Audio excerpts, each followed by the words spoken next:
fácil, difícil, fácil, difícil. Você sabe identificar o nível de dificuldade de uma questão do Enem? Olá, eu sou Felipe, pai, educador, formado em Biologia e agora estudante de Medicina. E esse é o Missão Passeio.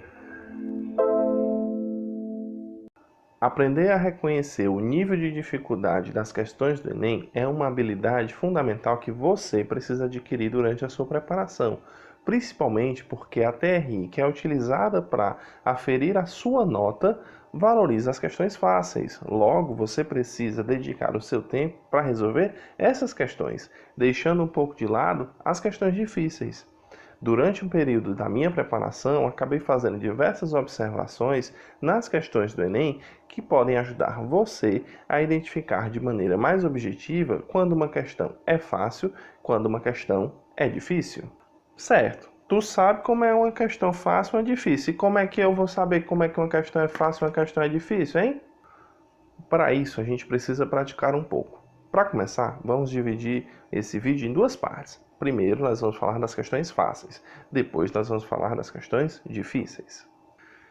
Em relação às questões fáceis, nós temos 4 grupos. Número 1, questões com textos curtos. Número 2, questões cuja resolução depende única e exclusivamente da leitura direta de figuras e gráficos.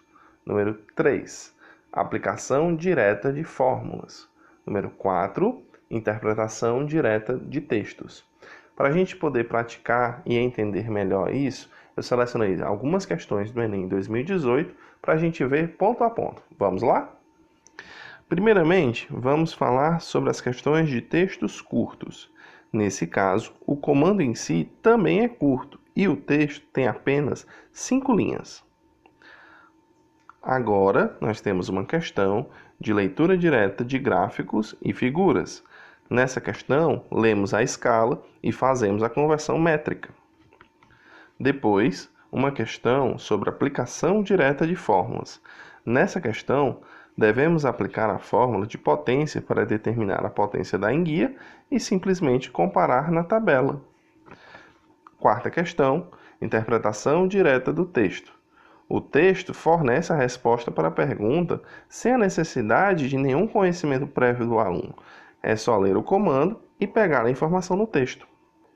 De maneira geral, as questões fáceis possuem essas estruturas. Apenas cuidado com algumas armadilhas de distração, como por exemplo, nessa questão.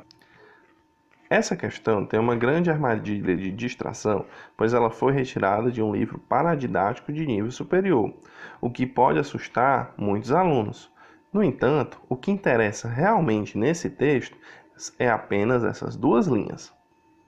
Provavelmente, se a questão perguntasse de forma direta a relação entre essas 2 moléculas, muitos alunos teriam acertado.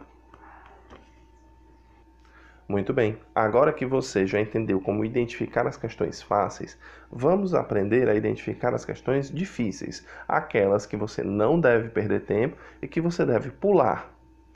Eu também acabei dividindo essas questões em 4 grupos. O primeiro grupo, combinações de raciocínio. São aquelas questões que você precisa combinar mais de um raciocínio para poder obter o resultado da questão.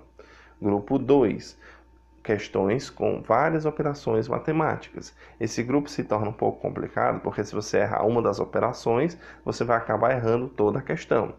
Número 3, conteúdos com baixa difusão. O que é isso? São geralmente aqueles conteúdos que ficam mais para o final das apostilas, mais para o final do ano, que depende do conhecimento prévio de outros conteúdos. Por exemplo, para você resolver uma questão de logaritmo, você tem que entender de exponencial. Para você resolver de exponencial, você tem que entender de função do 2º e 1º grau. Ou seja, para você entender de logaritmo, você precisa de toda uma cadeia anterior para poder resolver essa questão. E grupo número 4, conteúdos abordados de forma diferente. Geralmente são aquelas questões muito curiosas que aparecem em todo o Enem, que nem o seu professor conhece. Para facilitar e a gente poder praticar um pouco, eu selecionei de novo algumas questões do Enem 2018. Olha só. Primeiramente, questões de combinação de raciocínios. Nessa questão, por exemplo, você deve interpretar o gráfico e a equação já existente, bem como realizar a reescrita do gráfico com as unidades diferentes do gráfico original. Nesse segundo caso, nós temos uma questão que envolve várias operações matemáticas. Você vai ter que somar e dividir várias vezes para vários alunos. A dificuldade dessa questão em si é que o aluno pode se confundir com uma dessas operações e acabar errando a questão como um todo. Nesse terceiro caso, nós temos uma questão com conteúdos de pouca difusão. É aquilo que eu falei, é uma questão que aborda logaritmo. Nesse caso, logaritmo neperiano, que alguns alunos não reconhecem de cara. E por último, conteúdos abordados de maneira diferente, como por exemplo essa questão que trabalha dilatação térmica por meio de um gráfico que mostra o raio atômico versus a elevação de energia, que é equivalente à elevação de temperatura. Muito provavelmente você não viu nenhuma questão parecida como essa durante a sua preparação. Eu, pelo menos, não vi. Ah, agora eu entendi!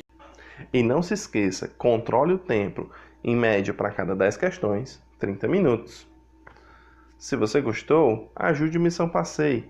Inscreva-se, curta, comente e compartilhe. Siga-nos nas redes sociais, links na descrição.